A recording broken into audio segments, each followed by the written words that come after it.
কথাটা আল্লাহর নবী সাল্লাল্লাহু আলাইহি ওয়াসাল্লাম বললেন, সেই ব্যক্তি মুসলমান নয়, ঈমানদার নয়। জিজ্ঞেস করা হলো রাসূলুল্লাহ সাল্লাল্লাহু আলাইহি ওয়াসাল্লামকে, সেই ব্যক্তি বলতে কোন ব্যক্তি ঈমানদার নয়, কোন ব্যক্তি মুসলমান নয়? আল্লাহর নবী সাল্লাল্লাহু আলাইহি ওয়াসাল্লাম বললেন, আল্লাযী লা ইয়ারজারু বাওয়াইকা, সেই ব্যক্তি ঈমানদার নয় যার জুলম অত্যাচারে তার প্রতিবেশী নিরাপদ নয়। একজন মুসলমানকে দেখে মুসলমান ভয় করা তো দূরের কথা, মুসলমানও নিরাপত্তা লাভ করবে, নিরাপত্তা বোধ করবে, সে হলো প্রকৃত মুসলমান। সুপ্রিয় ভাই বোন, সহিহ বুখারী হাদিস নম্বর 6016। সুপ্রিয় ভাই বোন, আপনি মুসলমান, আপনাকে দেখে অমুসলমান ভয় করবে কেন? আপনাকে দেখে অমুসলমান ভয় করবে কেন? আসলে কিছু মানুষ থাকে, একটু আগেই বললাম, যেখানে ক্ষমতায় বিজেপি, আর বিজেপি ক্ষমতায় থাকা সত্ত্বেও বলছে হিন্দু খাতরা মেতে। মুসলমান ক্ষমতায় ছিল, হিন্দু খাতরাতে ছিল না। সুপ্রিয় ভাই এবং বোন, সুপ্রিয় ভাই এবং বোন, এই নেতাদের কথা অনুযায়ী আমি বলছি, যদি আপনারা যদি শান্তি পেতে চান, তাহলে এবার তাহলে ওই বিজেপিকে ছেড়ে দিন, বিজেপি থেকে বের হয়ে আসো, শান্তি প্রতিষ্ঠিত হবে। পবিত্র কোরআন জীবন ব্যবস্থা হিসাবে গ্রহণ করুন। সুপ্রিয় ভাই এবং বোন, ঈমানদারকে কে আল্লাহর ডাকে সাড়া দেবে?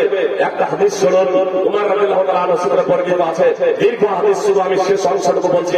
নবী সাল্লাল্লাহু আলাইহি ওয়াসাল্লাম বলেন, মান সারাতুহু হাসানাতুহু ওয়া সাআতুহু সাইয়্যাতুহু ফাযালিকুল মুমিন।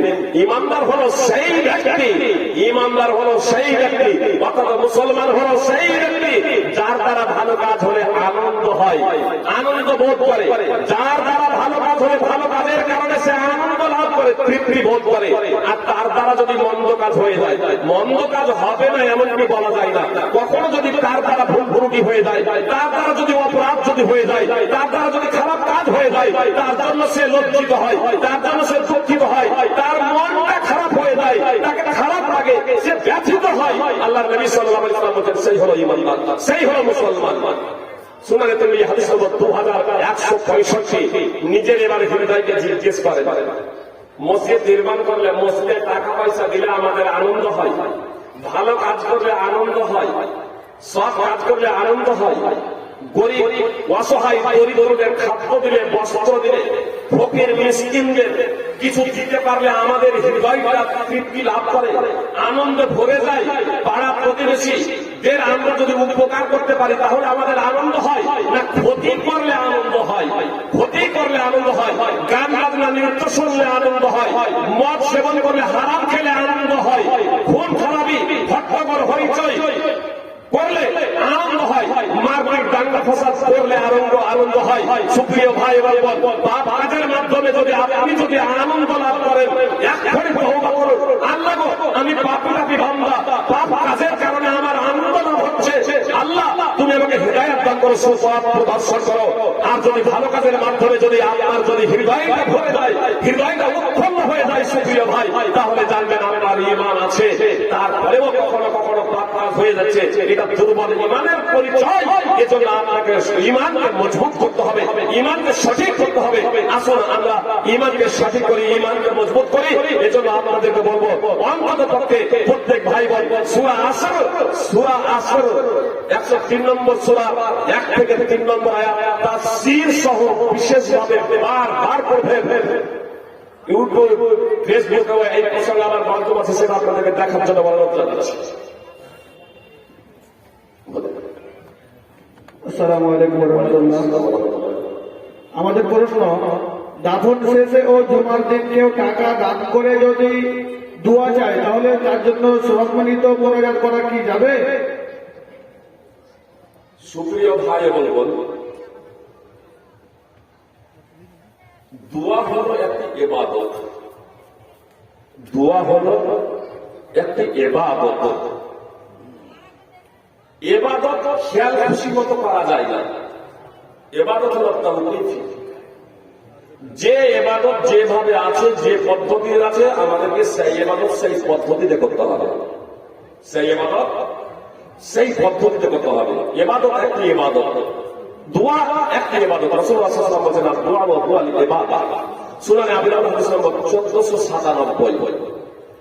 রাসূল সাল্লাল্লাহু আলাইহি ওয়াসাল্লাম দান নিয়েছেন, যে যেমন আমার এক ভাই দান দিলেন, আমি সঙ্গে সঙ্গে বললাম আল্লাহুম্মা সাল্লি আলা ফুলান ফুলান, আল্লাহুম্মা সাল্লি আলা ফুলান, যে দান করেছে তার পরিবার পরিজনের উপর আল্লাহ তাআলা তার রহমত বর্ষণ করুন।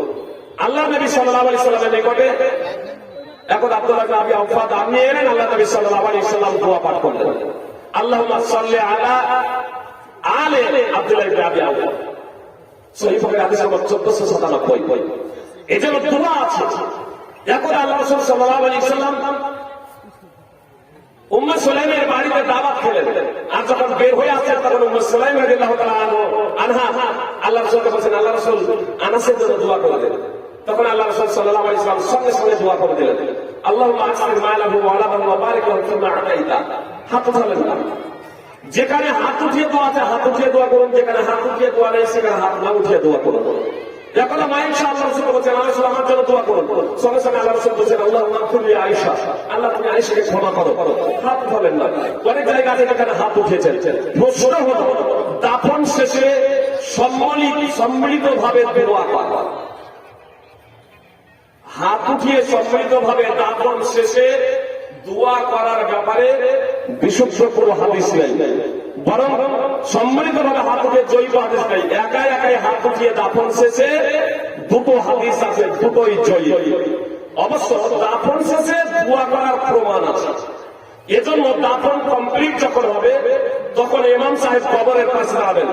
সুতরাং উসমান বিন আফফান রাদিয়াল্লাহু তাআলা আনহু বর্ণিত রাসূলুল্লাহ সাল্লাল্লাহু আলাইহি ওয়াসাল্লাম দাফন শেষে কবরের পাশে দাঁড়াতেন এবং বলতেন, ইস্তাগফিরু লিআখিকুম ওয়া সাল্লাল্লাহু বিল তাসবিহ ফাইনাহু আলাইহি ওয়াসাল। তোমরা তোমার ভাইয়ের জন্য ক্ষমা প্রার্থনা করো, তার কারণ সে তোমরা তোমার ভাইয়ের জন্য ক্ষমা প্রার্থনা করো এবং জুনুব থাকার জন্য দোয়া করো, তার কারণ সে এখন জিজ্ঞাসিত হবে। এজন্য সুনানে আবি দাউদ, এজন্য আমাদের কর্তব্য, যিনি ইমাম যিনি হবেন তিনি দাফন শেষে উপস্থিত জনগণকে বলবেন। আর উপস্থিত জনগণ বলতে আমরা মাটি দেওয়ার পরে অনেকেই সঙ্গে সঙ্গে চলে আসি, তিন মুষ্টি তিন খাবার মাটি দেওয়ার পরে চলে আসি, এটা করবেন না। মাটি দেবেন, ওখানে অপেক্ষা করবেন দাফন কমপ্লিট না হওয়া পর্যন্ত। দাফন যখন কমপ্লিট হবে ইমাম সাহেব দোয়া করার জন্য বলবেন, তখন এবার দোয়া করবেন। অর্থ হাদিসের তাৎপর্য হলো, আপনি যদি আর করেন আল্লাহুম্মা মাগফিরলাহু ওয়া সাব্বিতহু, আল্লাহুম্মা মাগফিরলাহু ওয়া সাব্বিতহু, এখানে বাক্যে ব্যাপকতা আছে। যদি আল্লাহুম্মা মাগফিরলাহু ওয়া সাব্বিতহু ডাইরেক্ট যদি বলে দেন তাহলে এটাই বলতো। কিন্তু আল্লাহর নবী সাল্লাল্লাহু আলাইহি ওয়াসাল্লাম বলেন, তোমার ভাইয়ের জন্য ক্ষমা প্রার্থনা করো, তার দৃঢ় থাকার জন্য দোয়া করো। এজন্য হাত না উঠেই ইমাম যখন ঘোষণা দিবেন, ইমাম যখন বলবেন দাফন কমপ্লিট হওয়ার পরে, তখন এবার প্রত্যেকেই আপন আপন মাতৃভাষাতেও দোয়া করতে পারে। দুটি প্রশ্ন ছিল, এটা হলো একটি। দ্বিতীয় হচ্ছে যে জুমার দিনে বা ঈদের দিনে কেউ দান করেন আর তারপরে দোয়া চান, দান করেন আর না করেন, দোয়া চাইলে দোয়া করে দিতে হবে। বুঝতে পেরেছেন? দোয়া চাইলে দোয়া করে দিতে হবে। সবারই কাছে দোয়া চাইলেন, মসজিদের মুসল্লি সবারই কাছে দোয়া চাইলেন, ঈদগাহের সমস্ত মানুষের কাছে দোয়া চাইলেন, সমস্ত মানুষের দোয়া করে দেবেন। কিন্তু একজন হাত উঠাবেন আর বাকিগুলো আমিন আমিন করে নেবেন কিনা? যে কারণে দোয়া চেয়েছে, অসুস্থ আছে তো সুস্থতার জন্য দোয়া করুন, বিপদে আছে তার জন্য দোয়া করুন। সাধারণভাবে সুস্থ আছে, সুস্থ থেকেও প্রার্থনা দোয়া চাওয়া যায়। যেমন উম্মে সুলাইম রাদিয়াল্লাহু তাআলা আনহার জন্য দোয়া চেয়েছিলেন, কাউকে যাচ্ছেন দোয়া চাইলেন, সঙ্গে সঙ্গে দোয়া করে দিলেন। আয়েশা রাদিয়াল্লাহু তাআলা আনহা সুস্থ আছেন, সুস্থ, আল্লাহর নবী সাল্লাল্লাহু আলাইহি সাল্লামের কাছে দোয়া চাইছেন, সঙ্গে সঙ্গে দোয়া করে দিচ্ছেন, আল্লাহুম্মা মাগফির লি আয়েশা। অনুরূপভাবে পরিস্থিতি অনুযায়ী যে প্রেক্ষাপটে যে কারণে দোয়া চেয়েছেন সেই দোয়া করে দেবেন। যেখানে নির্ধারিত দোয়া আছে সেই নির্ধারিত দোয়া জানতে নির্ধারিত দোয়া করে দেবেন। আপনার জানা নাই বা নির্ধারিত যে প্রেক্ষাপটে দোয়া নেই, আপনি সাধারণভাবে তার জন্য সুস্থতা দোয়া করে দেবেন। অসুস্থ ব্যক্তি এসে দোয়া চেয়েছেন, আপনি বলতে পারেন আল্লাহ বাসতাহু ইনশাআল্লাহ, বলতে পারেন আল্লাহুম্মা রাব্বানা সাল্লি মা শিফি আনতা সাফিলা শিফাইলা শিফাউকা শিফা লা ইবাদার সাকাবা, আপনি বলতে পারেন আল্লাহ আল্লাহুম্মা ইন্নী আসআলুকা اللهم إني أسألك أن يشفيك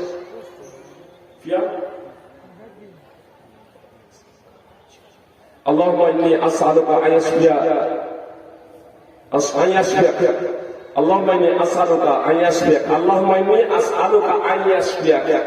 নবী সাল্লাল্লাহু আলাইহি ওয়াসাল্লাম বলেন, আপনি কোন ব্যক্তিকে দেখতে যাচ্ছেন, আল্লাহ নবী সাল্লাল্লাহু আলাইহি ওয়াসাল্লামের এই শিক্ষার দোয়া পড়ে নেন, আল্লাহুম্মা ইন্নী আসআলুকা আন ইয়াশফিয়াক, আল্লাহুম্মা ইন্নী আসআলুকা আন ইয়াশফিয়াক। নবী সাল্লাল্লাহু আলাইহি ওয়াসাল্লাম বলেন, কোন ব্যক্তি যদি কোনো অসুস্থ ব্যক্তিকে দেখতে যায় আর এই দোয়াটা 7 বার পাঠ করে, যদি আল্লাহ তাআলা তার সেই রোগের মৃত্যু লিখে না থাকেন, তাহলে আল্লাহ তাআলা তাকে সুস্থতা দান করবেন, তাড়াতাড়ি অথবা বিলম্বে, কিন্তু তাকে সুস্থতা দান করবেন।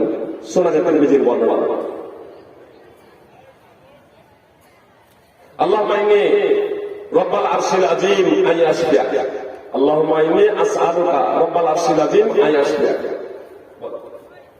বেড়ি বাঁধা টাকা কি হালাল না হালাল?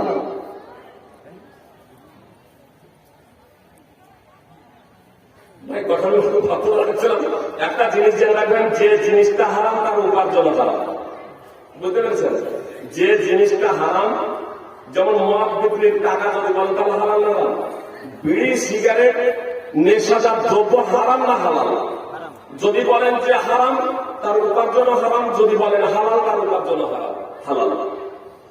আজ সিংহভাগ গবেষক ইসলামিক পণ্ডিত, শুধু ইসলামিক পণ্ডিত নয়, অমুসলমান যে তৈরি করছেন তিনিও বলছেন ধূমপান স্বাস্থ্যের জন্য, ধূমপান স্বাস্থ্যের জন্য ক্ষতিকর।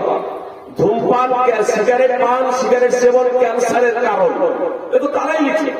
নবী সাল্লাল্লাহু আলাইহি ওয়াসাল্লাম বলেছেন লা দারারা ওয়ালা দিরার, এমন কোন জিনিস ভোগ করা যাবে না যাতে নিজের ক্ষতি হবে এবং অন্যের ক্ষতি হবে।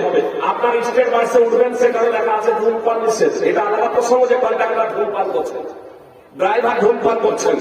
জি, ইসলাম যেটাকে নিষিদ্ধ করেছে, আমার আপনার জন্য যেটা কল্যাণকর সেটাকে হালাল করা হয়েছে, আর যেটা অকল্যাণকর সেটাকে হারাম করা হয়েছে। সিয়াম ইফতারের সঠিক দোয়া কোনটি? শুধু বিসমিল্লাহ বলে ইফতার করবেন, শুরুতে শুধু বিসমিল্লাহ, আর ইফতার শেষে যাহাবাত জামা আব্দুল্লাহ রুকু সাবাকাল আজরা ইনশাআল্লাহ।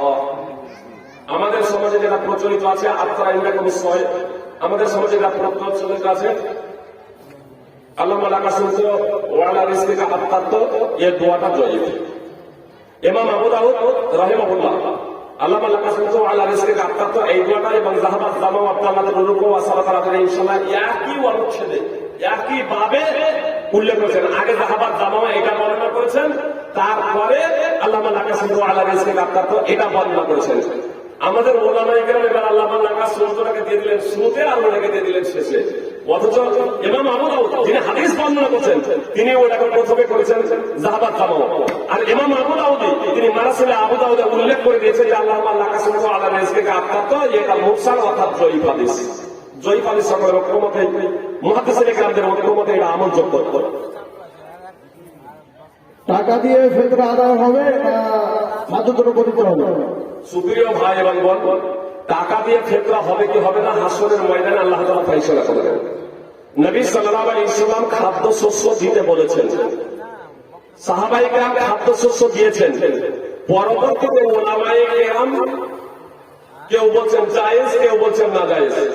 বিশ্বের 4 জন ইমামের অনুসরণ করা হয়ে থাকে, তার মধ্যে 3 জন ইমামই বলেছেন না জায়েজ, কেবলমাত্র ইমাম আবু হানিফা বলেছেন জায়েজ। সুপ্রিয় ভাই এবং বোন, এই বিষয়ে দীর্ঘ আলোচনা, অনেকেই বই পুস্তক লিখেছেন, আমি সেই দিকে যাচ্ছি না। আমি শুধু আপনাদের বলতে চাই, যাকাতুল ফিতর হলো একটি ফরজ ইবাদত। আল্লাহ তাআলার সন্তুষ্টির জন্য আপনারা কাজ করছেন। আল্লাহ নবী সাল্লাল্লাহু আলাইহি ওয়াসাল্লাম যা দিতে বলেছেন, যেটা আদায় করলে আদায় হবে, অনাদায় হবে না, সেই আপনার বিতর্কের ঊর্ধ্বে উঠে যে বিষয়ে দ্বিমত নেই সেই বিষয়টা আদায় করবেন, সেই বিষয়টা দেবেন, ইনশাআল্লাহ এতেই রয়েছে সফলতা, এতেই রয়েছে মুক্তি, এতেই রয়েছে মুক্তি। তার কারণ কিছু আলেম বলছেন জায়েজ, কিছু আলেম বলছেন না জায়েজ। এবার জায়েজ না না জায়েজ এই সঠিক মূল্যায়নের জন্য দীর্ঘ আলোচনার প্রয়োজন। আমি আজকে শর্টকাটে একটা কথা বলে দিব, এবার বলবেন যে কালকে তারা আরেকটা আলেম কথা বলবে। এই জন্য আমি কমন ভাবে শুধু একটা কথা বলছি, সুপ্রিয় ভাই এবং বোন, আমরা ইবাদত এমন পদ্ধতিতে করব যে পদ্ধতিতে আল্লাহ তাআলার দরবারে গৃহীত হওয়ার ব্যাপারে আমাদের সন্দেহ থাকবে না। একেবারে বিতর্কের ঊর্ধ্বে উঠে আজকাল কেউ বলছে যে আসলে খাদ্যশস্য মিসকিন ফকিররা নিতে চায় না, মিসকিন ফকিররা খাদ্যশস্য নিতে চায় না। আমার বুঝে আসে না যে এটা আমাদের মৌলবীদের মাথা ব্যথা না মরণ সরকারদের মাথা ব্যথা। ভাই, রেশনে সরকার খাদ্যশস্য দেয় না টাকা দেয়? বর্তমানে রেশনে সরকারের টাকা দেয় না খাদ্যশস্য? খাদ্যশস্য দেয়। আমরা সবাইকে 1-1.5 ঘন্টা 2 ঘন্টা লাইন দিয়ে রেশনে ওই খাদ্যশস্য নিতে যাই না? তো ফকির মিসকিনেরা আমাদের থেকে, আমাদের সবার থেকে না কি ধনী যে তারা নেবে না? তারা আমরাই নেব, আমরাই সবাই নিয়ে নেব। রেশনে খাদ্যশস্য আনতে 1-1.5 ঘন্টা লাইন দিয়ে নিতে যাচ্ছি, তো খাদ্য অথচ অত উন্নত মানের খাদ্য না। আর আপনি মিনিকেট চাল খাচ্ছেন, বাসমতি খাচ্ছেন, সেই খাদ্যই বের করবেন গরিবদের জন্য, মিসকিনদের জন্য, অসহায়দের জন্য, আর তার বাড়িতে এটা পৌঁছে দেবেন, আর সেই বলবে আমি নেব না। সমস্যা ঢাকা। আল্লাহ আমাদের হেদায়াত দান করুন। সুপ্রিয় ভাই এবং বোন, কথাটা এই প্রেক্ষাপটে একটা মূল্যবান কথা আপনাদের বলছি, একটু আত্মসমীক্ষা করবেন। হিন্দু, জৈন, খ্রিস্টান, বৌদ্ধ, পৃথিবীতে যে অন্যান্য জাতি আছে তাদের মধ্যে জাকাতুল ফিতর, যাকে আমরা ফিতরা বলছি, ওসর, এগুলো নেই। মুসলমানদের মাঝে এগুলো অপরিহার্য সাধারণ দান তো আছে, তারপরেও সারা পৃথিবীতে মুসলমানদের মধ্যে যত দরিদ্র, যত ভিখারি, যত মিসকিন আছে পৃথিবীতে অন্য কোন জাতির মধ্যে নেই। যে ইসলাম দরিদ্রতা দূরীকরণের জন্য, গরিবী দূরীকরণের জন্য এতগুলো ফ্যাসিলিটি বিধান রেখেছে, সেই মুসলিমদের মাঝে আজকে সব থেকে বেশি এত ভিখারি কেন? আসলে আমরা ইসলামের নীতিমালাগুলোকে যথাযথভাবে মূল্যায়ন করে তারা বাস্তবায়ন করি। আল্লাহ আমাদের হেদায়েত দান করুন। জাকাতের টাকায় কাপড় ও লুঙ্গি দিয়ে কি জাকাত আদায় হবে? সুপ্রিয় ভাই এবং বোন, যিনি দোকানদার আছেন, কথাটা খুব মনোযোগ দিয়ে শুনছেন, যিনি কাপড়ের বিজনেস করেন তার উপরে জাকাত, তার উপরে জাকাত খরচ হচ্ছে, তিনি কাপড় বের করুন, তিনি কাপড় বের করুন। খাদ্যশস্যের উপরে ওসর খরচ হয়েছে, আপনি খাদ্যশস্যই বের করুন। এটাই ছিল রাসূলুল্লাহ সাল্লাল্লাহু আলাইহি ওয়াসাল্লাম সাহাবায়ে কেরামদের নীতি। এটাই রয়েছে মূল সফলতা। আপনার টাকা খরচ হয়েছে, টাকা বের করুন। আল্লাহ যখন আমাদের সম্পদে, আল্লাহর বিধান অনুযায়ী আমাদের সম্পদে যখন টাকা খরচ হচ্ছে, তখন এবার আমরা কাপড় কিনে বেড়াচ্ছি, বস্তুর দিকে যাচ্ছি। টাকা পয়সার উপরে যখন জাকাত খরচ হয়ে যাচ্ছে, তখন যাচ্ছি বস্তুর দিকে। আর যখন বস্তু, খাদ্যশস্য, ফিতরা খাদ্যশস্য খরচ করেছেন, টাকা পয়সা না, তো খাদ্যশস্য যখন খরচ হয়ে যাচ্ছে, তখন এবার যাচ্ছি টাকার দিকে। মুসলমানদের এই দুমুখ নীতি, আল্লাহ এই মুসলমানকে বোঝার তৌফিক দান করো। খাদ্যশস্য খরচ করলেন ফিতরায়, আমরা টাকা আদায় করছি। আর যখন আমাদের টাকা খরচ হয়ে গেছে, তখন এবার বস্তু কিনে বেড়াচ্ছি, কে কাপড় কিনছি, কে আর কিছু কিনছি। আরে যার যা প্রয়োজন আছে, টাকা খরচ হয়েছে, টাকা দিয়ে দেন। খাদ্যশস্য খরচ হয়েছে, খাদ্যশস্য দিয়ে দেন। এই জায়গাতে আছে সফলতা, আর এতেই আছে আপনার যদি নিরুপায় যদি অবস্থা যদি থেকে থাকে, তাহলে অবশ্যই সেটা করতে পারে। নিরুপায় অবস্থা, নিরুপায় অবস্থা। আমার মা বোনদের 7.5 ভরি সোনা আছে বা তার থেকে বেশি সোনা আছে, জাকাত খরচ প্রতি বছর জাকাত বের করতে হবে।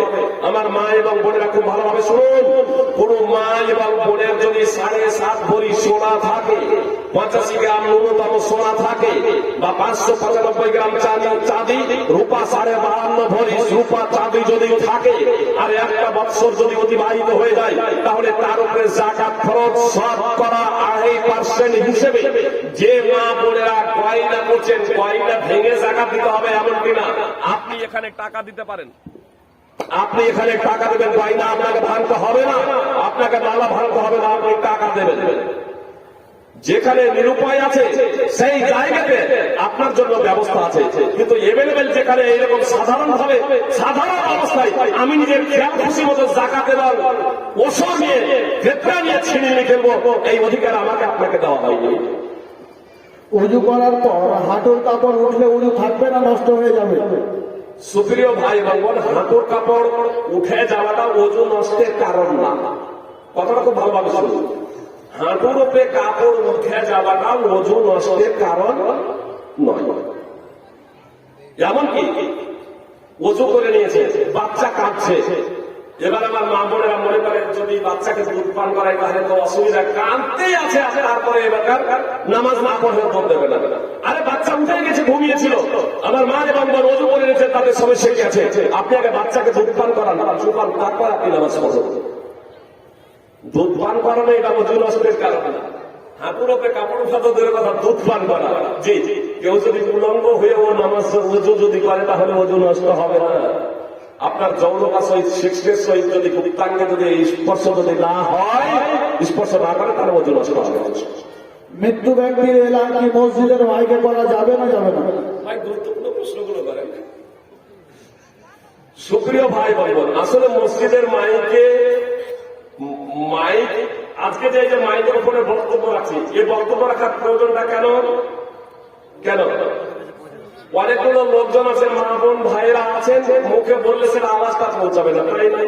এটা বক্তব্য এখানে কোনো সমস্যা নেই। আপনার রাসূল সাল্লাল্লাহু আলাইহি সাল্লামের যুগে 3টি পদ্ধতিতে মৃত্যুর ঘোষণা দেওয়া হতো। মুশরিকরা ঘোড়ার পিঠে চেপে মৃত্যুর ঘোষণা দিত, উঁচু জায়গায় চেপে মৃত্যুর ঘোষণা দিত। ঘোড়ার পিঠে চেপে উঁচু জায়গায় চেপে একটা পদ্ধতি। দ্বিতীয় পদ্ধতি, মেইয়েতের মৃতের গুণ বর্ণনা করতে করতে। নম্বর 3, সাধারণভাবে সকলের ঐক্যমতেই সাধারণভাবে মৃতের ঘোষণা দেওয়া, এটা সুন্নাত। নবী সাল্লাল্লাহু আলাইহি সাল্লাম দিয়েছেন, দিতে বলেছেন, মেয়েদের ঘোষণা রাসূল সাল্লাল্লাহু আলাইহি ওয়াসাল্লাম দিতে বলেছেন, এটা হলো সুন্নাত। এখন কথা হলো মসজিদের মাইকে বা সাধারণভাবে কোনো গাড়িতে, কারে বা ঘোড়ার কাছে বা উঁচু জায়গায় চেপে রাসূলুল্লাহ সাল্লাল্লাহু আলাইহি সাল্লামের যুগে আযানকে প্রত্যেক ঘরে ঘরে পৌঁছে দেওয়ার জন্য উঁচু জায়গায় চেপে আযান দেওয়া হতো। কিন্তু মৃতের সংবাদটা প্রত্যেকটা ঘরে ঘরে পৌঁছে দেওয়ার জন্য মসজিদে মিনারে চেপে আযান দেওয়া হতো না। যদি মসজিদে এই মেয়েদের ঘোষণা আযান দেওয়া হতো, মেয়েদের ঘোষণা মিনারাই চেপে দেওয়া হতো না, ঘোড়ার পিঠে চেপে দেওয়া হতো না, পাহাড় পর্বতে চেপে দেওয়া হতো না। যদি এটা যদি করতেন আল্লাহ রাসূল সাল্লাল্লাহু আলাইহি ওয়াসাল্লাম সাহাবায়ে কেরাম, তাহলে আজকেও সেটা করা যেত, মাইকে কোনো সমস্যা ছিল না। এজন্য অনেক ওলামায়ে কেরাম, আমি তো একজন ক্ষুদ্র ব্যক্তি, সৌদি আরবের বিখ্যাত বর্তমানে মুফতি শেখ মোহাম্মদ সালেহ আল মুআজ্জিদ হাফিজাহুল্লাহ, তিনি এটাকে নাজায়েজ বলে উল্লেখ করেছেন। আব্দুল হামিদ মাদানী, যিনি শতাধিক বইয়ের লেখক, জানাজা দেওয়ার পরে তিনি এটাকে বেদাত বলে উল্লেখ করেছেন। বেদাত আর উনকা শরঈ পোস্টমার্টমে আহমদ বিন হাজার বেদাত বলে উল্লেখ করেছেন। আপনাদের এই কথাও বলে দিন, অনেক আলেম আবার এটাকে জায়েজ বলে উল্লেখ করেছেন। এখন আমরা সাধারণ মানুষ, ছোট ছোট আলেম, আমরা করবোটা কি? সুপ্রিয় ভাই এবং বোন, মসজিদের ভিতরেও কথাটা খুব মনোযোগ দিয়ে শুনবেন, মসজিদের ভিতরেও মাইয়াতের মৃত্যুর সংবাদ দেওয়া হয়। প্রশ্নটা হলো মাইকে, আর মাইকের প্রশ্নটা আসছে আমরা বেনামাজি। একটা কবর খনন করতে 3-4 ঘন্টা সময় লাগে না? লাগে না? যে যদি 10টায় মাটি মারা যায় তাহলে তার ফজরের আগে মাটি হবে না, রাত 10টায় মারা গেলে ফজরের পরে হবে, বেলা উঠে দিয়েই হবে। কি বলছেন? যদি সকাল 8টা-9টাতেও যদি মারা যায় তাহলে জোহরের পরে, জোহরের পরে যদি মারা যায় আসরের পরে বা মাগরিবের পরে, তাহলে আসরের পরে যদি মারা যায় তাহলে মাগরিবের পরে। তাহলে মাইয়াত মারা যাওয়ার পরে পরে তো একটা নামাজের টাইম পাওয়া যাচ্ছে। আমরা যদি সবাই নামাজি হতাম, তাহলে নামাজ পড়তে গিয়ে আমরা মাইয়াতের সংবাদটা পেয়ে যেতাম, এ ঝামেলা থাকতো না যে মসজিদের আযান না দিয়ে মাইকে ঘোষণা না দিলে বোঝা যাবে। এখন সিংহভাগ আমাদের বেনামাজি, মসজিদের মুসল্লিরা তো আমাদের মুখে জেনে যাবেন যে উমুক মারা গেছে, কিন্তু বেনামাজিরা জানবেন কি করে? মাইকে যদি আওয়াজ না হয় জানা যাবে না। মাইকে আওয়াজ, মাইকে ঘোষণা মূলত মাইয়াতদেরকে জানানোর জন্যই বেশি প্রয়োজন, বুঝতে পেরেছেন? আচ্ছা বলুন, ওই মাইয়াত বেনামাজি কোন জানাজার যদি নামাজ পড়ে তো মাইয়াতের কোন উপকার হবে? কথাটা খুব মনোযোগ দিয়ে শুনুন, মুহাম্মদ বিন লাবিদ রাদিয়াল্লাহু তাআলা রাসূলের বর্ণিত, নবী সাল্লাল্লাহু আলাইহি ওয়াসাল্লাম বলেছেন, ইন্না আখওয়াফা মা আখাফু আলাইকুম আশ-শিরকুল আসগার, নিশ্চয় আমি তোমাদের জন্য সব থেকে যে বিষয়ে বেশি ভয় করি তা হলো ছোট শিরক। বলো ইয়া রাসূলুল্লাহ, ওয়া মা শিরকুল আসগার? সাহাবায়ে কেরাম বলেন, হে আল্লাহর রাসূল, ছোট শিরক কি? বল রাসূলুল্লাহ সাল্লাল্লাহু আলাইহি ওয়াসাল্লাম বলেন, আর রিয়া, লৌকিকতা, লোভ দেখানো। মনে করুন এলাকার যিনি সব থেকে বড় লোক, সেই লোকটা মারা গিয়েছেন, তো তার জানাজাতেও বেশি লোক উপস্থিত হবে কি হবে না? বিশেষ করে তিনি যদি আমাদের হাজী সাহেব বা আলেম যদি হন, তাহলে প্রচুর লোকজনের সমাগম হয়েছে। ঘোষণা হয়েছে আসরের পরে তার জানাজার নামাজ হবে। পায়ে হেঁটে 2-4 কিলোমিটার থেকে চলে এসেছে, বাইরে সব কিছু লোকে তারাও অনেকে উপস্থিত হয়ে গিয়েছে। মসজিদের ইমাম সাহেব আসরের নামাজ আদায় করছেন 50 জন লোককে নিয়ে, আর বাইরে 1000 লোক অপেক্ষা করছে যে ইমাম সাহেব আসরের নামাজ পড়ে বের হবেন, তো মেইয়াত বের হবে, লাশ আর বের হবে, তখন আমরা তার জানাজার নামাজ পড়ব। সুপ্রিয় ভাই বোন, কথাটা খুব মনোযোগ দিয়ে শুনবেন। ফরজ নামাজ ছেড়ে দাঁড়িয়ে আছে, ফরজ নামাজ ছেড়ে দেওয়া হলো কুফর এবং শিরক, মহাপাপ, মহাপাপ। তারপরেও কিন্তু আল্লাহকে ভয় নেই, তাদের সামনে মাইয়াত আছে, তারপরেও তাদের ভয় নেই। নামাজ ছেড়ে বাইরে দাঁড়িয়ে আছে, জানাজার নামাজ পড়তে এসেছে আল্লাহর সন্তুষ্টির জন্য। জানাজার নামাজ যদি তারা না পড়তো, এমনকি নামাজিরাও সবাই যদি না গিয়ে 10-15 জন গিয়ে 8-10 জন গিয়ে জানাজার নামাজ পড়ে তাকে দাফন করে দিত, কেউ পাপী হতো না। যারা নামাজ পড়তো তারা নেকি পেত, যারা নামাজ পড়তো না তারা নেকি থেকে বঞ্চিত হতো, কিন্তু তারা পাপী হতো না নামাজ, জানাজার নামাজ না পড়ার কারণে। তো জানাজার নামাজ পড়তে এসেছে কেন? আসলে নামাজ ছেড়ে কখন দাঁড়িয়ে আছে, নামাজ চলছে। আল্লাহর ভয়ে না, যদি আল্লাহর ভয় থাকতো আসরে নামাজ পড়তো। তার কারণ আসরের নামাজ প্রত্যেক ব্যক্তির উপরে ফরজ, সাবালক সাবালিকা সুস্থ বিবেক সম্পন্ন ব্যক্তির উপরে অপরিহার্য কর্তব্য, তারপরেও নামাজ পড়ে না। এর দ্বারা এটা কি বোঝা যাচ্ছে? লৌকিকতা নয়, লোক দেখানো নয়, আত্মীয় স্বজনের টানে নয়। ওই আবু জাহাল আবু লাহাবেরা যেমন কাবা কোন নির্মাণ করেছিল প্রথাগত ভাবে, তার বিনিময়ে আখিরাতে কিচ্ছুই পাবে না। সুপ্রিয় ভাই এবং বোন, যারা এই আত্মীয়তার টানে, লোক দেখারে, লৌকিকতার কারণে, মুখ চেনার কারণে জানাজার নামাজ পড়তে এসেছেন, এটা তো রাসূলুল্লাহ সাল্লাল্লাহু আলাইহি ওয়াসাল্লামের ভাষা অনুযায়ী হলো আর রিয়া, শিরক, ছোট শিরক, অর্থাৎ মহাপাপ, মহাপাপ। লোক দেখানো কোনো কাজ করা মহাপাপ। মুসলমান হাদিস নম্বর 23,636, তাদেরই তো পাপ হচ্ছে। লোক দেখানো ইবাদত করে, তো মাইয়াতের লাভটা কি হবে? এই জিনিসটা যদি আমরা বুঝে যাই, তাহলে আমাদের এই সংসার ঝামেলা থাকবে না। মাইকে আদান হল, মাইকে মেয়েদের ক্ষমা তোলা যাবে কি যাবে না? সুপ্রিয় ভাই বোন, আপনাদের পরিশেষে নির্যাসটুকু বলে দিই, আমি এখন মাইকে বক্তব্য রাখছি, বুঝতে পেরেছেন? কেউ যদি এসে ঘোষণা করে অমুক মারা গেছে, জানাজার নামাজ হবে, আমি বলে দিলাম অমুকের জানাজার নামাজ হবে এতটার সময়, মাইকে বলে দিলাম, এটা অপরাধ। অন্যভাবে মসজিদের মাইকে নামাজ পড়াচ্ছি, মসজিদের মাইকে নামাজ পড়াচ্ছি বা মসজিদের মাইকে বক্তব্য রাখছি, সেই মুহূর্তে কেউ এসে বললো যে অমুক মারা গেছে, জানাজার নামাজ হবে, একটু বলে দেন, সেই মুহূর্তে মাইকে বলে দিলাম, কোনো সমস্যা না। কিন্তু স্পেশাল ভাবে প্রত্যেক ব্যক্তিকে জানানোর জন্য ওই জাহিলিয়াত মুশরিকদের মতো তারা যেমন ঘোড়ার পিঠে চেপে মাইয়াতের প্রচার পাবলিসিটি করতো, আমরা সেটা করছি, এটা সঠিক না, তাদের সাথে সাদৃশ্য। আল্লামা নাসিরুদ্দিন আলবানী রাহিমাহুল্লাহ এটা নায়ের দিকে গেছেন, আল্লাহু আ'লাম। স্বামী মারা গেলে স্ত্রী নাক খুলো, কানের দুল খুলে ফেলতে বাধ্য। যে সুপ্রিয় ভাই এবং বোন, কথাটা খুব মনোযোগ দিয়ে শুনুন। স্বামী যদি মারা যায়, স্বামী যদি মারা যায়, তাহলে স্ত্রীর জন্য ইদ্যত পালন করা হলো অপরিহার্য। যদি পেটে সন্তান থাকে, তাহলে সন্তান ভূমিষ্ঠ না হওয়া পর্যন্ত তার ইদ্যত। আর যদি পেটে সন্তান না থাকে, তাহলে 4 মাস 10 দিন। এই ইদ্যত চলাকালীন কোন প্রকারের অলঙ্কার সাজসজ্জা পড়বে না, কোন প্রকারের অলঙ্কার সাজসজ্জা পড়বে না। সুনানে আবু দাউদের হাদিস। ইদানিং কিছু কিছু ব্যক্তি বলতে শুরু করেছে যেগুলো পরে আছে সেগুলো খুলবে না, তাদের এই ফতোয়া সঠিক নয়। শেখ ইবনে বাজ রাহিমাহুল্লাহ তার মাজমু ফতোয়াতে স্পষ্টভাবে বলছেন পড়ে থাকলেও খুলবে। আপনাদের বলি, মানুষের কার কবে মৃত্যু হবে এটা কেউ জানে না। বিয়ে করে আসছে, বর মরে গেল, যে বাসর রাতে বর মরে গেছে, স্ত্রী 10 ভরির সোনা পড়ে আছে, আর সব থেকে সুন্দর শাড়িটা পরে আছে। স্বামী মারা গেল, ওই পোশাকেই থাকবে তো, ওই অলঙ্কারেই থাকবে তো, মানে পড়বে না এরা তো পরে থাকে খুলবে না এমন কিনা। সুপ্রিয় ভাই বোন, ইদ্যত চলাকালীন যদি পরে থাকে খুলে দেবে, নতুন ভাবে সাজসজ্জা করবে না।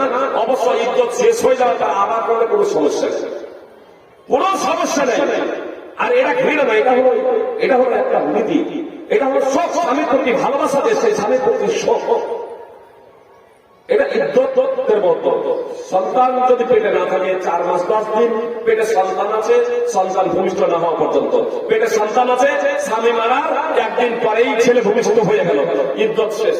সে অলঙ্কার সাজসজ্জা সব কিছু করতে পারে, কোনো সমস্যা নেই।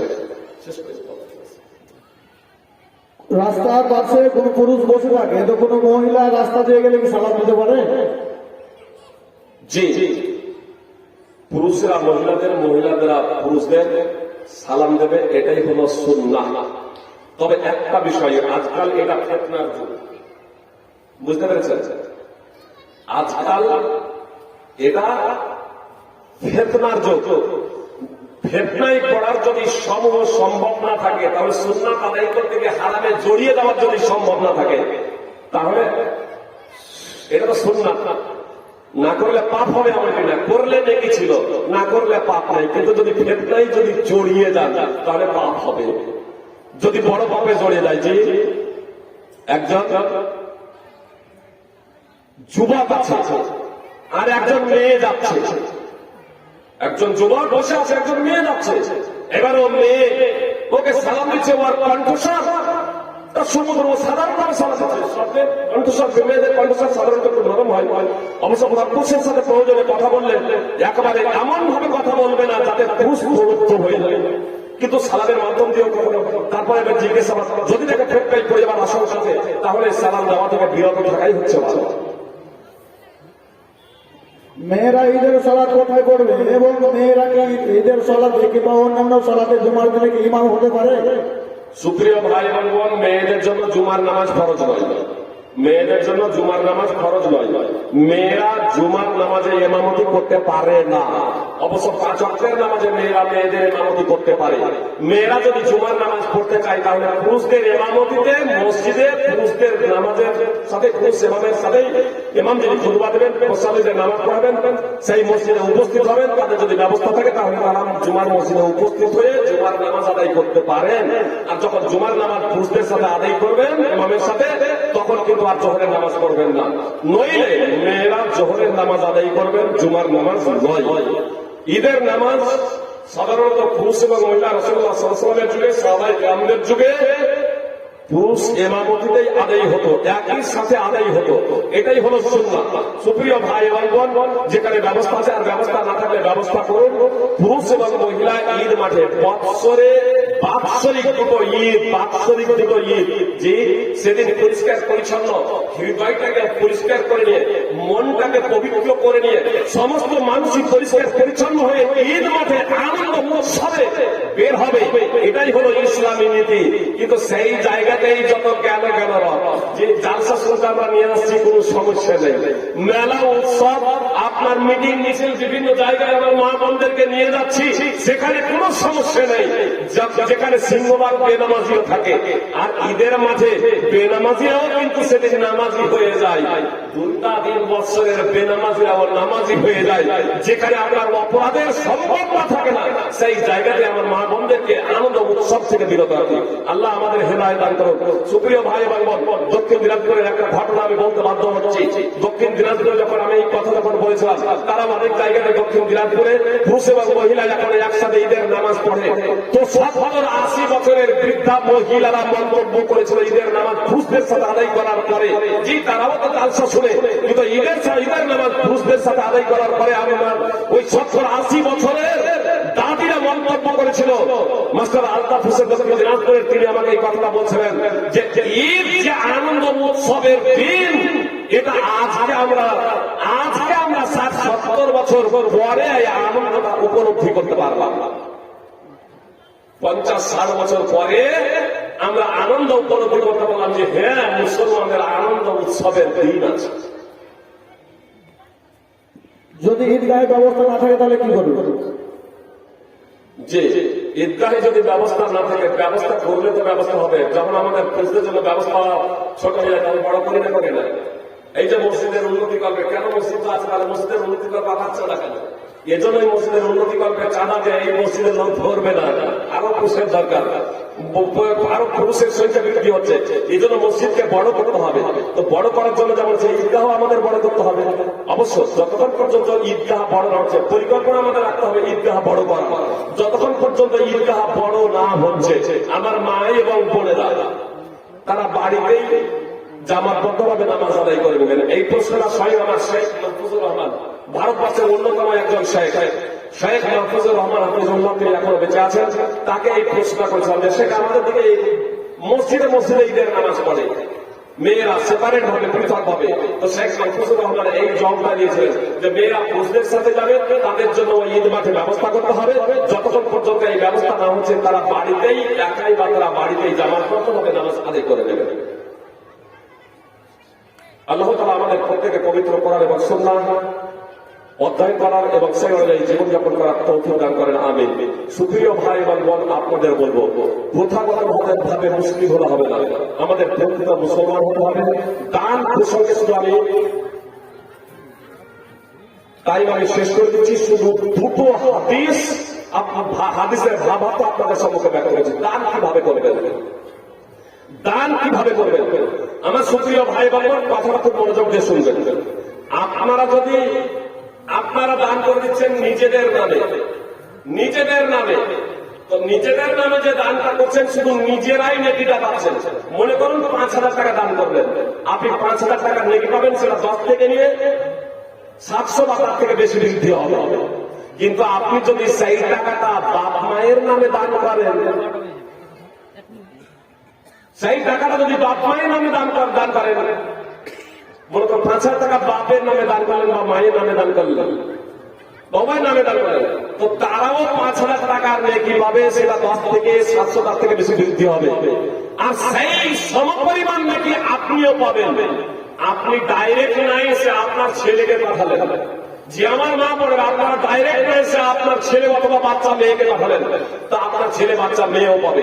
আমার মা পড়ে আপনার উপার্জিত সম্পদ নয়, আপনার স্বামী উপার্জন করেছে, আর আপনার স্বামী যে উপার্জন করেছে সেই টাকাটা আপনি মায়ের বাপের নামে দান করছেন, আপনিও নেকি পাবেন। স্বামীর সম্পদে ক্ষতি সাধন না করার লক্ষ্য উদ্দেশ্যে আপনি দান করছেন, আপনিও যা দান করছেন তার পূর্ণ নেকি পাচ্ছেন। আপনার স্বামীও নেকি পাচ্ছে। আপনার দান করার কারণে স্বামী যদি অসন্তুষ্ট না হয় বরং সন্তুষ্ট হয়ে যায়, তো স্বামীও ততটাই নেকি পাবে যতটা আপনি নেকি পাবেন। আপনার নেকি থেকে কাটা হবে না। আপনি আপনার ছেলে মেয়ে যাকে সেই টাকাটা দিতে পারছেন, যে বয়ে নিয়ে আসছে, সেও ততটাই নেকি পাবে যতটা আপনি নেকি পাবেন। যে 5,000 টাকা দান করেছিলেন, 5,000 টাকার পূর্ণ আপনি নেকি পাবেন। আপনার স্বামীও 5,000 টাকা নেকি পাবে, আপনার ছেলেটাও 5,000 টাকা নেকি পাবে, যার হাতে দিয়ে পাঠাচ্ছেন। সহিহ বুখারী হাদিস নম্বর 1425, সহিহ মুসলিম হাদিস নম্বর 1024। দ্বিতীয় হাদিস একটা শুধু বলে দিই, আয়েশা রাদিয়াল্লাহু তাআলা আনহা সূত্রে বর্ণিত। তার কারণ ইদানিং কালে কেউ বলছে মাইয়াতের নামে দান করলে কি মাইয়াতের উপকার হবে না? নবী মুহাম্মদ শুধু এইরকম বলছেন আমার জন্য।